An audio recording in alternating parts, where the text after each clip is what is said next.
ശിവഗിരിയിൽ വർഷങ്ങൾക്ക് മുമ്പുണ്ടായ സംഘർഷങ്ങൾ ഇപ്പോൾ വീണ്ടും ചർച്ചയാവുകയാണ്. നിയമസഭയിൽ മുഖ്യമന്ത്രി അടക്കമുള്ള ആൾക്കാർ ആ വിഷയം പ്രതിപാദിക്കുകയും ചെയ്തു. അതിന് പ്രധാനപ്പെട്ട ഒരു കാരണം കഴിഞ്ഞ ദിവസം പുറത്തിറങ്ങിയ SNDP യോഗത്തിൻ്റെ മുൻ ജനറൽ സെക്രട്ടറി അഡ്വക്കേറ്റ് കെ ഗോപിനാഥിൻ്റെ ഒരു പുസ്തകമാണ്. അതിനകത്ത് അങ്ങ് പറഞ്ഞിട്ടുള്ളത് ഞാൻ വായിച്ചപ്പോൾ മനസ്സിലായത്, AK ആന്റണിക്കെല്ലാം അറിയാമായിരുന്നു. അന്ന് ജനറൽ സെക്രട്ടറി ആയിരുന്ന അങ്ങേപ്പോലെ ഈ കാര്യത്തെക്കുറിച്ചൊരു അറിവുണ്ടായിരുന്നില്ല. എന്താണ് സംഭവിച്ചത്? AK ആന്റണിക്ക് ഇതിലുള്ള പങ്ക് എന്താണ്? AK ആന്റണി ആണല്ലോ അന്ന് മുഖ്യമന്ത്രിയല്ലേ. AK ആന്റണിയുടെ പോലീസാണ് അവിടെ ഉള്ളത്. AK ആന്റണി പറയുന്നത് പോലെ നിർദ്ദേശിക്കുന്നത് പോലെ നടപ്പാക്കാൻ ഉള്ള പോലീസല്ലേ അവിടെ നിൽക്കുന്നത്. ഈ പോലീസിനെ കുറിച്ചൊക്കെ ഞങ്ങൾ സംസാരിക്കാറുണ്ട്, അതുകൊണ്ട് ഞാൻ പറഞ്ഞതാ. ഏതായാലും ആ കാര്യത്തിൽ എന്നോട് പിന്നെ ഒന്നും സംസാരിച്ചിട്ടില്ല. ഈ പറയുന്ന ദിവസം രാത്രിയിൽ അദ്ദേഹം ഡൽഹിയിൽ പോയി.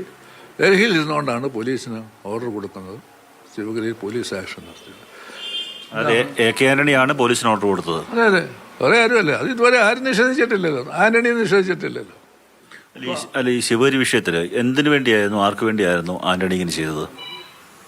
ആന്റണി ആർക്ക് വേണ്ടിയെന്ന് പറയാൻ വ്യക്തിപരമായി ആർക്കും വേണ്ടിയൊന്നും ആയിരിക്കത്തില്ല.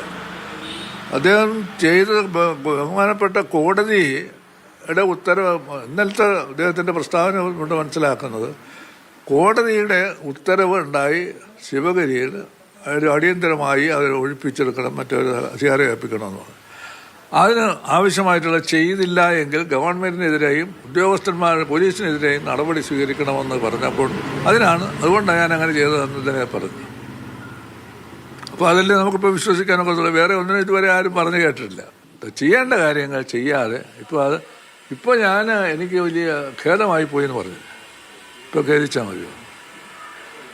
അതുകൊണ്ട് ആ ഖേദിച്ചു എന്നുള്ളതിനെക്കുറിച്ചൊക്കെ ആളുകൾ തീരുമാനിച്ചോട്ടെ. ആളുകൾക്ക് ഉത്തരവുള്ള അവരുടെ വികാരം എന്താണെന്ന് വെച്ചാൽ അവർ പറയട്ടെ. അതേ ഉള്ളൂ എനിക്കിപ്പോൾ പറയാം.